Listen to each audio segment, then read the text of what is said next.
네. 다음 주가 우리 교회 15주년이 되는 감사의 주일로 저희가 맞이합니다.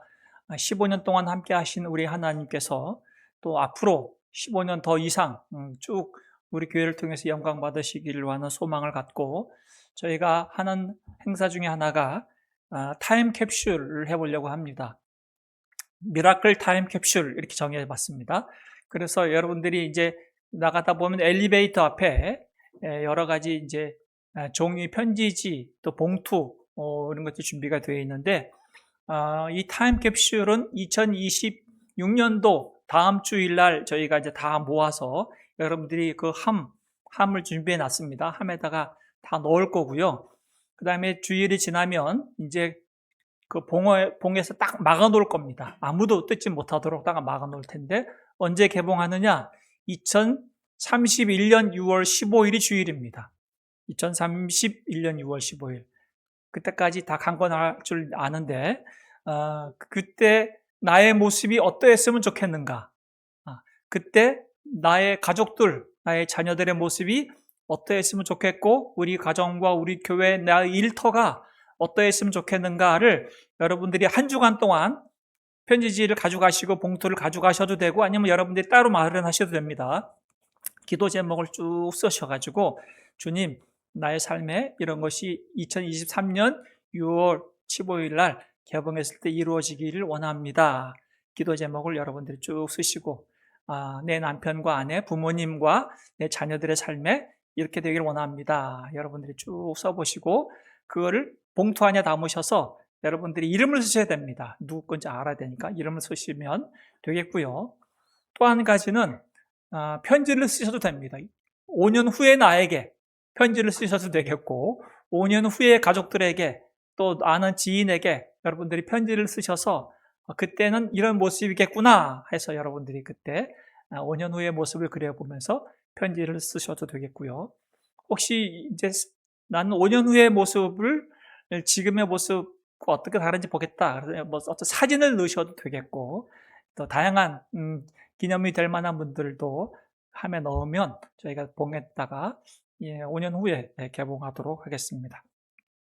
그래서 준비된 비품들은 여러분들이 가져가셔서 한 주간 동안 기록하시고요. 또 혹시 잊으실까봐 제가 토요일 날은 또 우리 단톡에다가 내일 미라클 타임 캡슐을 모금함에 다 넣습니다 하면 여러분들이 꼭 잊지 않고 작성해 오시고 다음 주에 넣도록 하겠습니다.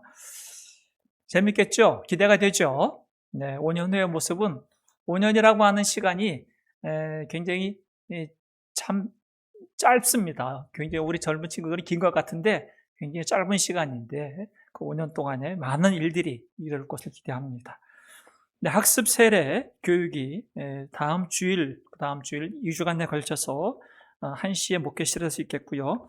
학습 받고자 하는 분들, 세례 받고자 하는 분들, 또 입교 하는 분들은 참여하시기 바라고요.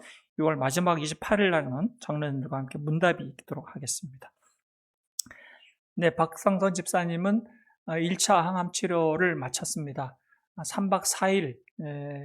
저는 이제 당일날 항암을 하고 집으로 와서 이제 먹는 항암약을 병행을 했는데 박 집사님 같은 경우는 입원을 해서 2주 텀으로 12번을 할 텐데 입원해서 상당히 많은 항암제를 투여를 하니까 아마 입원한 것 같습니다. 그래서 입원했는데 항암제가 굉장히 혈관에 놓으면 혈관통이 심하기 때문에 아마 케모를 여기다 시술을 해서 동맥에다가 직접 시술을 해서 항암제를 투여하는데 24시간 꼬박 밤새 맞아야 하는 양입니다. 2000ml 정도가 넘는 상당히 많은 그 항암제를 나눠서 맞아야 해서 3박 4일 입원을 하시게 되는데 그 후유증들이 있습니다. 일단은 입맛이 다 사라지고 자꾸 이제 저도 그 집사님이랑 얘기한 중에 기억이 나는데 꼭 입덧 한 것 같이 그 후욕질이나 울렁울렁대는 거 있잖아요. 그래서 음식을 먹기가 상당히 싫어지고 하는데 체중은 자꾸 빠지거든요. 그래서 여러분들이 기도해 주실 때는 이제 힘들어도 자꾸 음식을 드셔야 되고, 또 이제 힘들어도 자꾸 움직여야 되는데, 이를 여러분들이 잘 감당할 수 있도록 여러분들이 격려도 해주시고 응원이 되는 메시지 또 보내주시고 기도해 주시기 바랍니다. 네, 오늘 하나님 말씀, 오늘 로마서 15장 1절부터 7절 말씀, 우리 한 마음과 한 입으로 라는 주제로 함께 말씀을 나눌 텐데, 1절을 제가 먼저 읽도록 하겠습니다. 믿음이 강한 우리는 믿음이 약한 사람들의 약점을 돌보아 주어야 합니다. 우리는 자기에게 좋을 대로만 해서는 안 됩니다.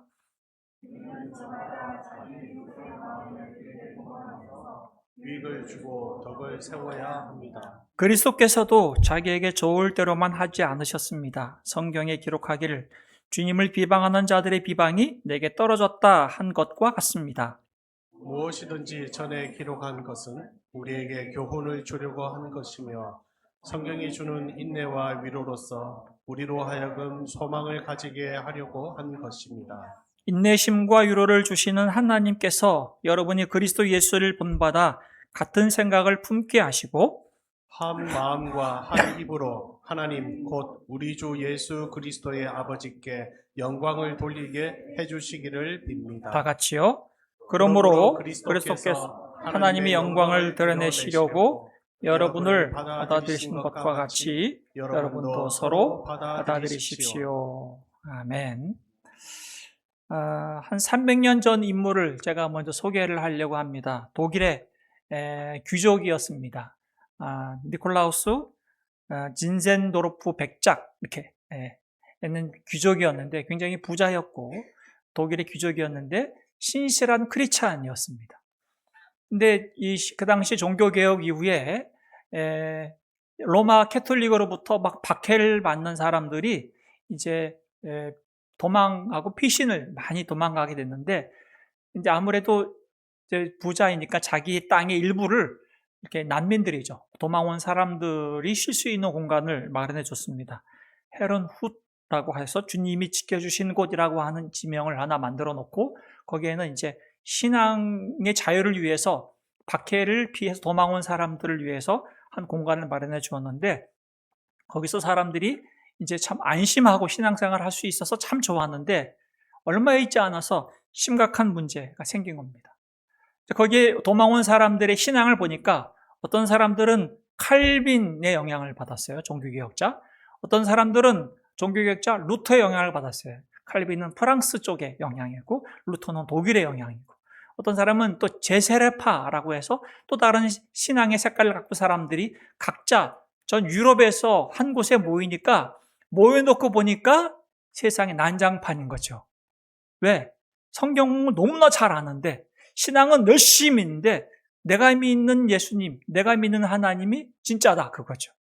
그래서 종교적으로 논쟁이 벌어진 거예요. 여러분들이 감리교인과 장로교인이 논쟁을 하면 누가 이길까요?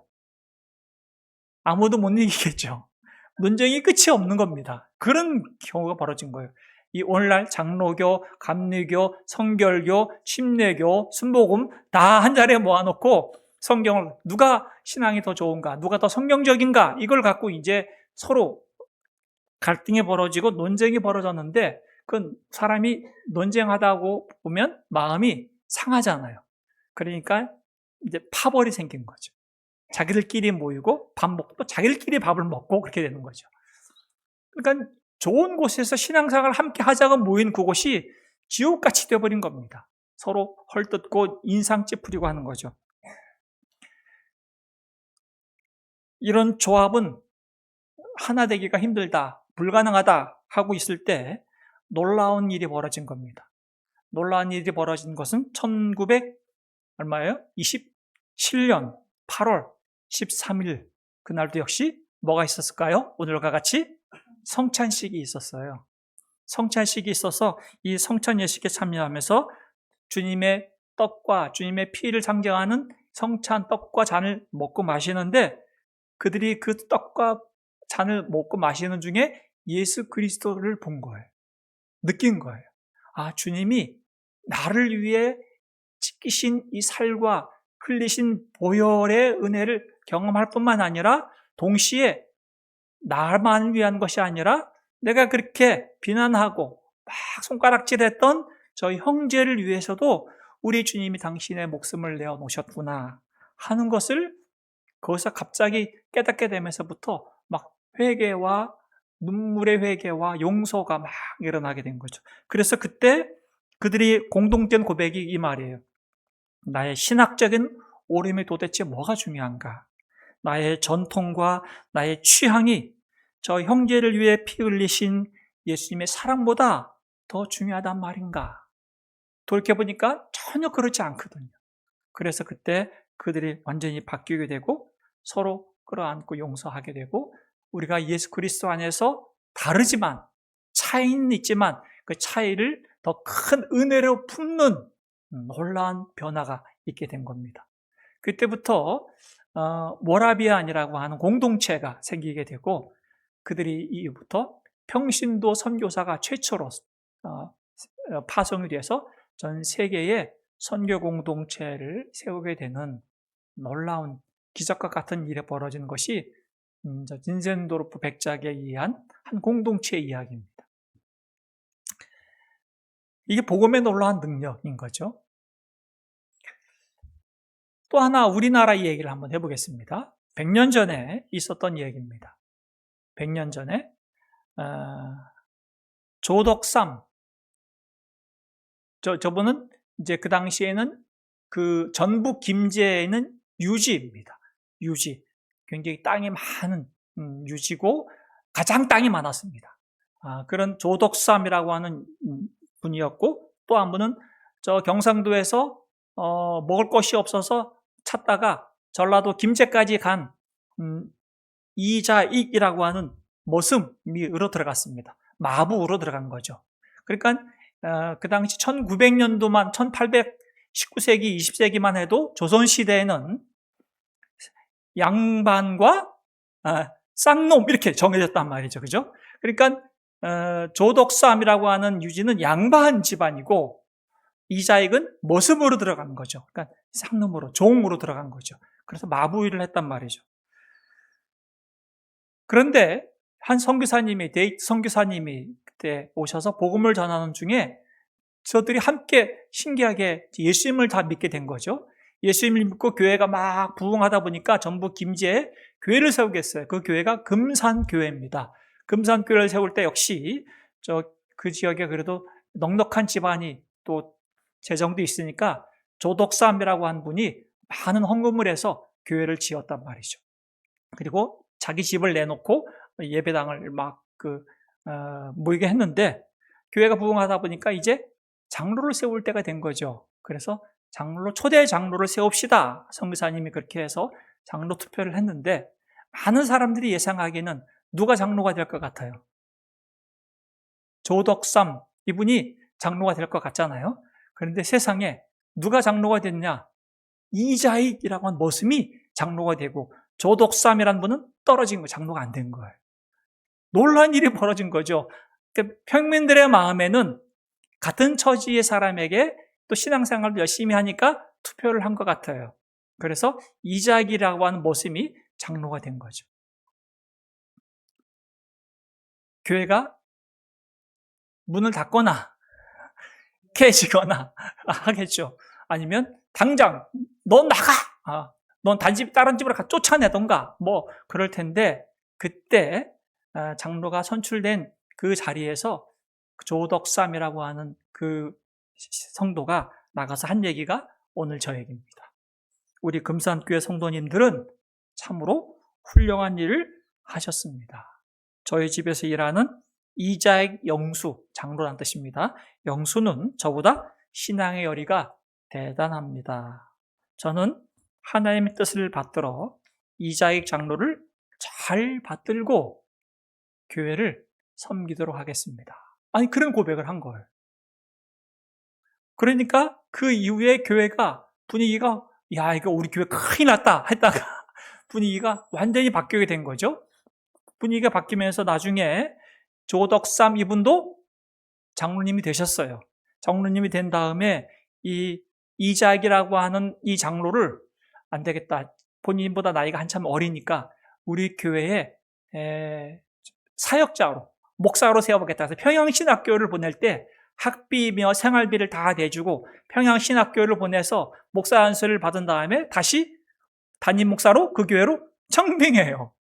그 머슴을 담임 목사로 청빙해서 담임 목사님을 모시고 그 교회에 평생 섬기고 금산교회는 3대째 조덕삼 장로 집안이 계속 신실하게 섬기고 있습니다. 양반과 상놈, 우리가 사극을 보면 어험 하면 감히 그 근처도 못 가잖아, 그죠? 근데 어떻게 이런 일이 벌어질 수 있을까 하는 거죠.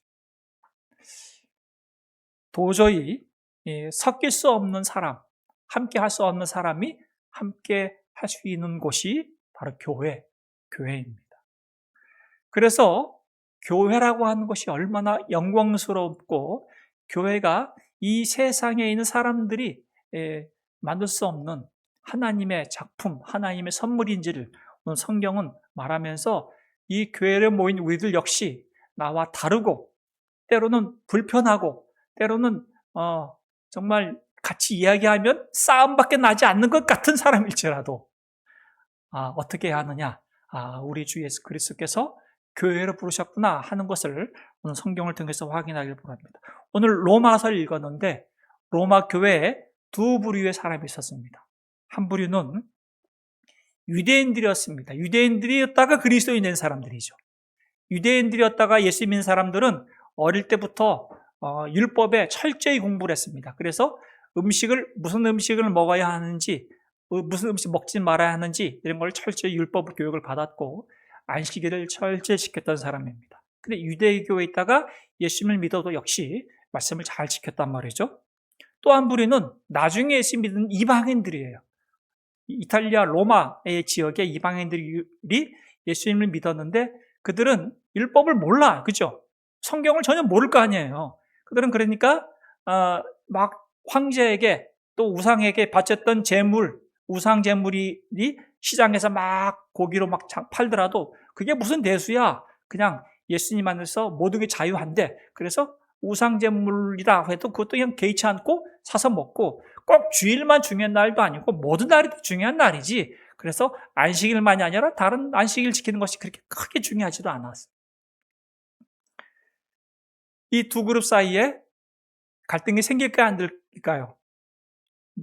그러니까 율법을 철저히 지키려고 하는 유대파 그리스도인들은 아니 저런 아직 하나님의 말씀을 저러고도 신앙생활을 한다고 할 수 있어? 그렇게 막 비난하고 판단하는가 하면 또 이방인들 중에 예수 믿는 사람들은 좀 자유하잖아요. 아니 아직도 그런 거에 얽매인단 말이야. 예수님이 율법의 모든 얽매임으로부터 자유케 하셨는데 아직도 벌벌 떨고 그래? 뭐 이렇게 서로 막 비난하고 손가락질하는 거죠. 로마서 14장 한번 보세요. 1절 여러분은 믿음이 약한 이를 받아들이고 그의 생각을 시비거리로 삼지 마십시오. 어떤 사람은 모든 것을 다 먹을 수 있다고 생각하지만 이게 이방인들이죠. 어떤 사람들은 뭐 우상제물이고 뭐고 다 우상이 뭐가 있어? 하나님만이 유일한 신이신데 하면서 다 먹을 수 있다. 또 믿음이 약한 사람은 고기는 안 먹고 뭐예요? 채소만 먹습니다. 먹는 사람은 먹지 않는 사람을 어떻게 하라고요? 업신여기지 말고 먹지 않는 사람은 먹는 사람을 뭐라고 해요? 비판하지 마십시오. 하나님께서는 그 사람도 받아들이셨습니다. 이렇게 바울이 로마 교회 안에 이런 분쟁의 소식을 듣고 서로 이렇게 신앙이 자유하다, 못하다 막 손가락질하는 거를 얘기하고 있는 거죠. 오늘 1절을 내요. 그럼 어떻게 받아들여야 하느냐? 1절에 보니까 믿음이 강한 우리는 믿음이 약한 사람들의 약점을 어떻게 한다고요? 돌보아 주어야 합니다. 믿음이 강한 사람, 이든지 여러 교우가 있겠죠. 연륜적으로도 어른에 해당하는 사람이 있겠고 신앙적으로도 교회를 오래 다닌 사람들이 있겠고 성경을 많이 신학을 공부한 사람들도 있겠죠. 믿음이 강한 사람은 믿음이 약한 사람들의 약점을 돌보아 주어야 합니다. 여기서 돌보아 주다라고 하는 이 원어의 의미는 무거운 짐을 함께 지다라는 뜻이죠. 그러니까 이 약한 사람, 믿음이 약한 사람의 아픔을 비난하거나 책망하거나 하지 말고 이 아픔을 어떻게 해요? 함께 짐을 지어주고 함께 아파하고 함께 기뻐해야 합니다. 내가 아무리 옳더라도 나는 자유해. 난 모든 음식을 다 먹을 수 있는 믿음의 자유함이 있어 하더라도 그 자유함이 이 믿음이 약한 사람들의 마음에 걸림이 되거든. 오히려 이거를 당신의 과시용어로 쓰지 말고 그 사람을 위해서 섬기고 절제하십시오. 이렇게 얘기하는 거죠. 엄마가 까난 아이를 딱 그 품에 안고 아이에게 말을 걸잖아, 그죠? 어디 아팠어? 이렇게 알아듣지는 못한 아이에게 어디 아팠어? 이거 묻죠. 말투가 어디 아팠니? 이렇게 어른에게 말하는 말투가 아니죠. 뭐라 그래요? 어디 아팠어? 이렇게 하잖아, 그죠? 엄마가. 그러면 애가 대답을 해요? 안 하죠. 그랬어? 대답도 안 했는데, 그랬어? 이렇게 또 맞장구를 쳐요. 그랬구나. 혼자 다 해, 혼자. 그쵸? 누구에게 맞춘 거예요? 이 아기에게. 이 아기가 어떻게 하든지 나의 정서, 나의 마음, 나의 생각을 느끼들 수 있도록 말해주고, 눈빛으로 봐주고, 온몸으로 표현하는 거 아니겠어요? 그게 강한 자가 무거운 짐을 함께 진다는 뜻이에요. 우리 믿음이 강한 사람이, 어른이 믿음이 약한 사람, 아직 어린 자녀들을 이렇게 돌보아 줘야 합니다. 이렇게 얘기하고 있는 거죠. 2절 말씀해 보니까 우리는 저마다 자기 이웃의 마음 들게 행동하면서 위익을 주고 어떻게 한다고요? 네, 덕을 세워야 한다. 얘기죠. 덕을 세워야 한다. 집을 짓듯이 우리가 우리와 함께 하는 이 자녀들 또 우리의 믿음에 연약한 사람들과 함께 지어야 합니다. 덕을 세우다는 말은 나 혼자 열심히 착한 일을 한다는 게 아니라 나의 행위가 상대방을 위로가 되고 유익하게 해서 같이 집을 지어야 되는 거죠. 벽돌을 쌓을 때 어떤 사람은 기술이 좋아요. 막 혼자 막 쌓아서 지붕을 혼자 올릴 수 있어요? 이쪽을 쌓으면 반대쪽도 어떻게 해요? 같이 올라가야 되는 거죠. 같이 올라가야 같은 높이에서 지붕을 딱 덮을 수 있지 않아요? 그런 의미예요. 덕을 쌓는다 한 말은 덕을 세워야 한다 얘기죠. 그래서 믿음이 강한 사람은 믿음이 약한 사람이 함께 집을 지어가는데 같이 자랄 수 있도록 기다려줄 수 있어야 한다. 그거죠. 조급해하지 말고 기다려줄 수 있어야 한다. 3절 말씀해 보니까 이 근거를 제시합니다. 다 같이 읽어볼까요? 빨간색 부분에 그리스도께서도 자기에게 좋을 대로만 하지 않으셨습니다. 우리 예수님께서 좋을 대로만 하셨으면 이 땅에 오셔서 고난 받으실 필요가 없죠. 주님이 원하시는 이 방법은 십자가를 나에게 지나가게 하소서. 마지막 날 겟세마네 동산에서 정말 간절히 기도했단 말이죠. 그만큼 주께서의 그 고통을 지나가길 바랬지만 그러나 자기의 좋을 때라면 하지 않으셨습니다. 왜 그러셨느냐? 우리를 위해서 그렇게 하신 거죠. 우리를 살려내시고 우리와 함께 하시고 우리와 함께 자라서 온전함에 이르기까지 임만을 하시려고 그렇게 하신 겁니다.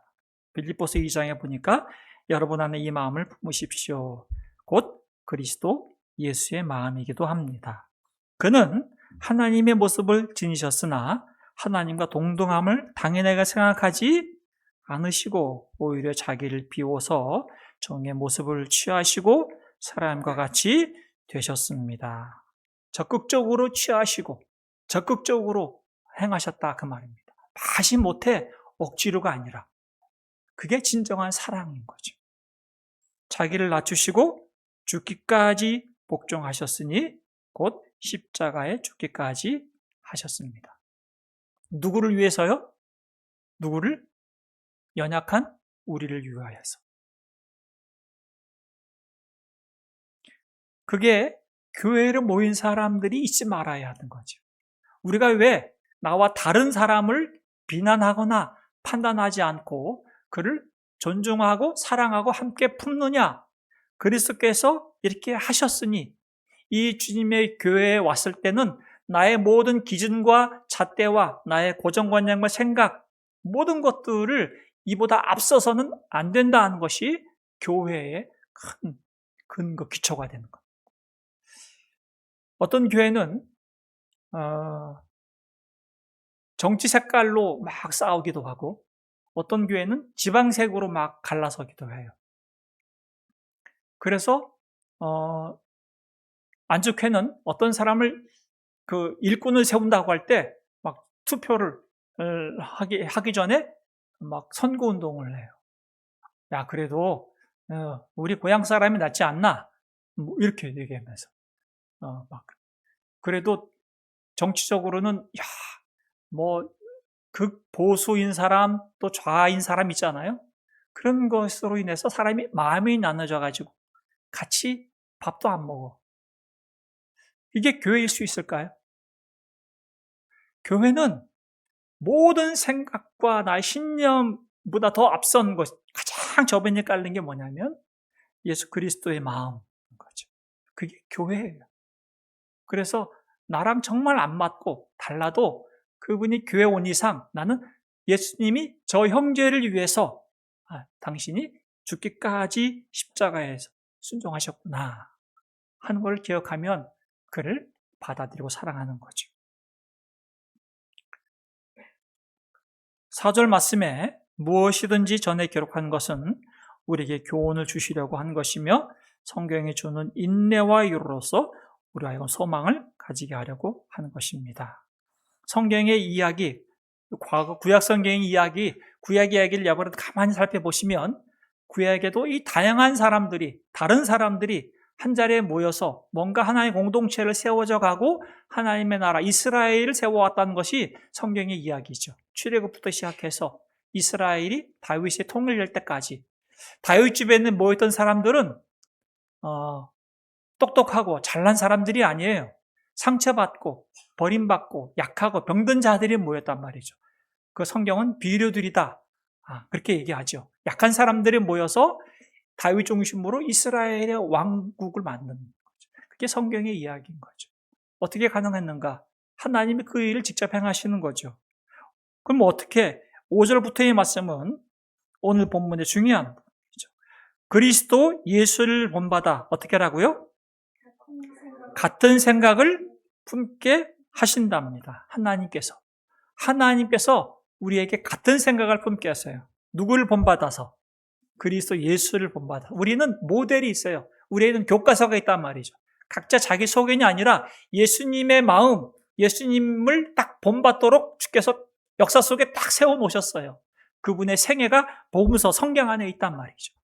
그래서 우리는 같은 방향을 가자 그 말이죠. 여기서 같은 생각을 품게 한다는 것은 우리 생각이 다 똑같아야 한다 그 말 뜻이 아니에요. 같은 방향, 예수 그리스도를 바라보게 했다 그 말이죠. 그래서 그리스도를 본받도록 하시는 거죠. 6절 한 마음과 한 입으로 하나님 곧 우리 주 예수 그리스도의 아버지께 영광을 돌리게 하시기를 빕니다. 한 마음과 한 입으로 제가 오늘 이 표현을 설교 제목으로 삼은 거죠. 각자 다른 소리를 낼 수 있지만 그러나 그 소리가 한 방향을 향하신다면 그 소리는 하모니가 됩니다. 우리 교회에 가끔씩 합창을 중창을 하죠. 얼마 전에 우리 남전도회에서 또 연합으로 대곡을 한 기억이 나죠. 대곡을 쫙 했는데 소리가 다 음색도 다르고 목소리의 톤도 다르고 다 다르지만 그러나 악보에 의해서 또 이재도 집사님이 그 연습하고 또 이끄는 이 세기에 의해서 곡이 하나가 완성이 돼서 한번 우리가 불렀단 말이죠. 그 모습을 볼 때 저게 합창이구나. 내가 소리를 내는데 내 소리가 다른 사람과 함께 잘 어울릴 수 있도록 하모니를 만드는 것. 이게 한 입과 한 마음으로 하나님께 영광을 돌리는 곳이 교회인 겁니다. 나의 재능, 나의 은사, 내가 할 수 있는 것들을 갖고 교회를 사랑하고 섬기되 그것이 주 안에서 예수 그리스도를 향하도록 하는 것. 이게 교회인 것이죠. 7절 그리스도께서 하나님 영광을 드러내시려고 여러분을 어떻게 했던가요? 받아들이신 것 같이 여러분들도 서로 받아들이십시오. 그게 교회입니다. 주님이 우리를 받아들이셨습니다. 언제 받아들이셨어요? 여러분들이 언제 하나님의 자녀로 받아들이셨어요? 입양 언제 되셨어요? 야, 나 이제 신앙생활 해야지. 이제 미라클 호산나교회 가서 예배 드려야지. 그럴 때 받아들인 게 아니죠. 로마서 5장 8절 그러나 우리가 아직 언제?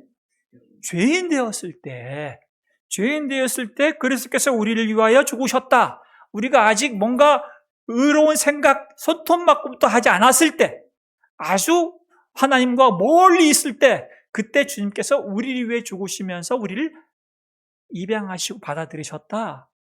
그러니 너희도 지금 너희 앞에 있는 한 형제 자매를 향하여서 어떠한 기준과 잣대 세우지 마라.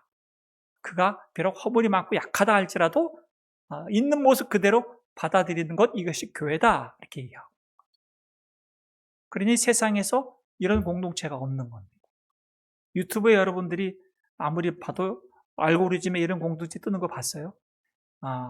10대와 80대 어르신이 한 자리에서 예배드리고 또 교회 왔을 때 각 지방색이 다르고 색깔도 다르고 기질도 다르고 다 다른데 모여서 우리가 한 목소리로 하나님을 찬양하잖아요. 예배 때. 모든 생각과 모든 편견을 다 깨고 오직 주일 예배드립니다 해서 찬양이 쭉 시작하게 되면 우리는 다 한 목소리와 한 마음으로 하나님을 막 높이잖아요. 그런 세상에, 그런 공동체가 세상에 어디 있어요? 그럴 때 하나님께서 함께 하시고 하나님께서 행하시는 이 혼란의 은혜가 있단 말이죠. 하나님께서 5절 말씀에 이렇게 얘기하셨어요. 하나님께서 같은 생각을 품게 하시고 하나님께서 우리를 예수 그리스도를 본받게 하신다 하신 이 말씀을 따라서 우리가 살다 보면 우리 교회가 한 사람 한 사람 15년 동안에 이렇게 자라왔단 말이죠.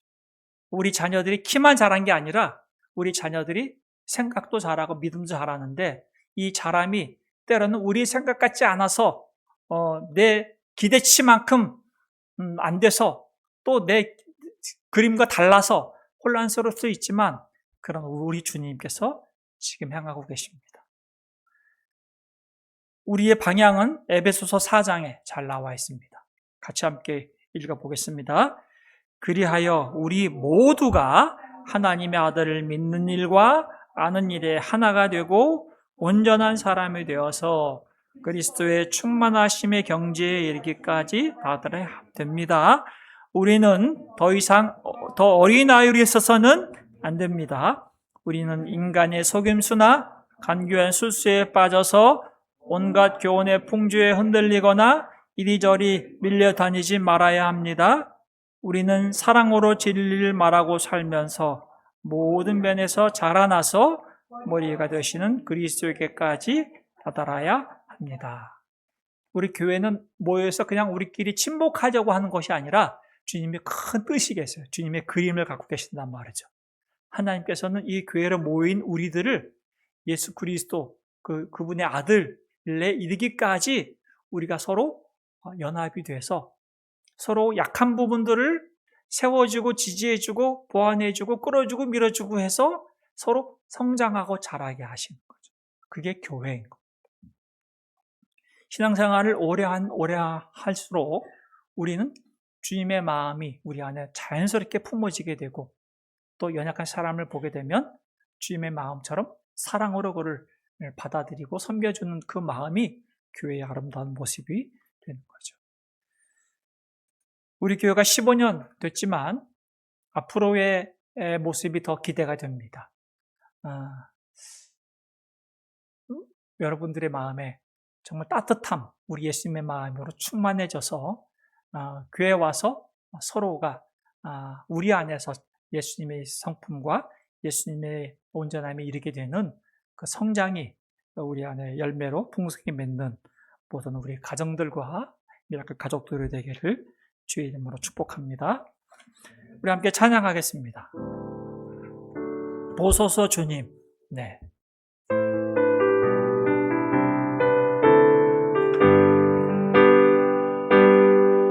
오소서 주님 나의 마음은 선한 것 하나 없습니다.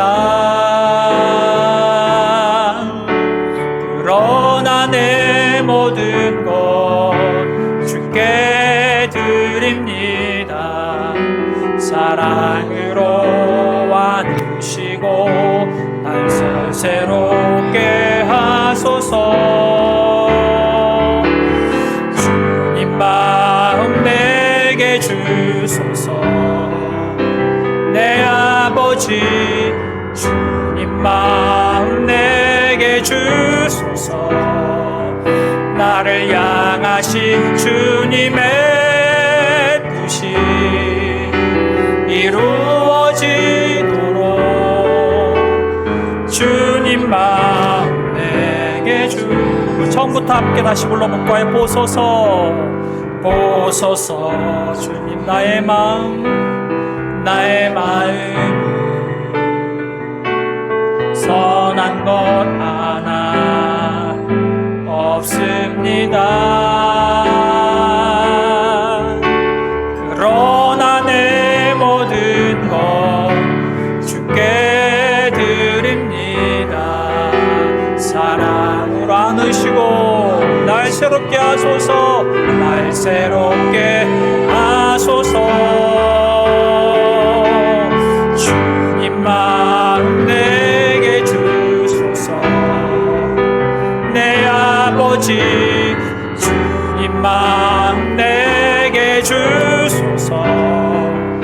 나를 향하신 주님의 뜻이 이루어지도록 주님 마음 내게 주님 마음 내게 주소서.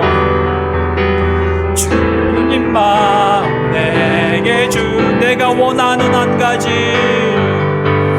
내가 원하는 한 가지 주님의 기쁨이 되는 것 내가 원하는 한 가지 주님의 기쁨이 되는 것 내가 원하는